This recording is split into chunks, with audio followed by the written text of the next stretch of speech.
Teliamura youth অ্যাসোসিয়েশনের উদ্যোগে এই বছর প্রথমবারের মতো গোটা খোয়াই জেলার মধ্যে সাড়া জাগানোর লক্ষ্যে অনুষ্ঠিত হতে চলেছে তেলিয়ামুড়া ইউথ ট্যালেন্ট ফেস্ট 2026।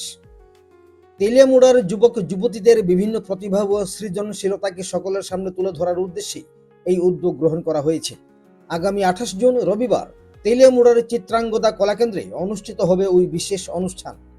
অনুষ্ঠানের প্রচার কর্মসূচির অংশ হিসেবে শুক্রবার সন্ধ্যায় তেলিয়ামুড়ার প্রাণকেন্দ্র অম্পি চৌমুনিতে আয়োজকদের পক্ষ থেকে একটি নৃত্য প্রদর্শনীর আয়োজন করা হয়েছে।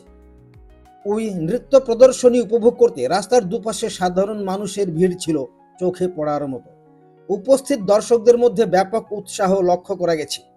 আয়োজকদের পক্ষ থেকে তেলিয়ামুড়ার সকল স্তরের সাধারণ মানুষকে আগামী 28 জুনের মূল অনুষ্ঠানে উপস্থিত থাকার জন্য সাদর আমন্ত্রণ জানানো হয়েছে।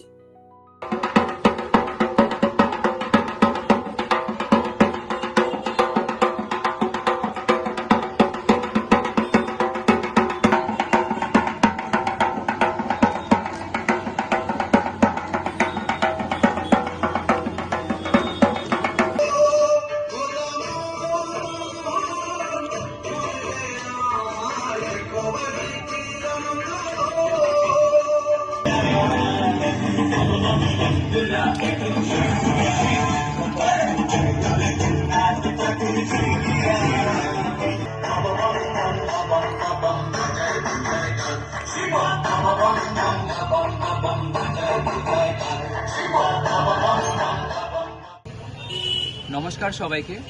আপনারা সকলেই ইতিমধ্যে অবগত আছেন যে আগামী 28 জুন রবিবার তেলিয়ামুড়া ইউথ অ্যাসোসিয়েশনের উদ্যোগে অনুষ্ঠিত হতে চলেছে বহুল প্রতীক্ষিত এবং সারা জাগানো অনুষ্ঠান তেলিয়ামুড়া ইউথ ট্যালেন্ট ফেস্ট 2026। এই মহৎ অনুষ্ঠানের প্রচার কর্মসূচির অংশ হিসেবে আজ তেলিয়ামুড়ার অম্পি চৌমুনিতে একটি মনোমুগ্ধকর নৃত্য পরিবেশন করা হয়েছিল। তেলিয়ামুড়া ইউথ অ্যাসোসিয়েশনের পক্ষ থেকে সকলের কাছে আন্তরিক আবেদন, আগামী 28 জুন চিত্রাঙ্গদা কলাকেন্দ্রে সকলের উপস্থিতি একান্তভাবে আমরা কামনা করছি। আমাদের এই বর্ণাঢ্য এবং মনোমুগ্ধর অনুষ্ঠানে আপনারা আসবেন, উপভোগ করবেন অনুষ্ঠানটি, এই আশা রাখছি। ধন্যবাদ। তেলিয়ামুড়া থেকে রাহুল পালের রিপোর্ট, ত্রিপুরা পাইওনিয়ার।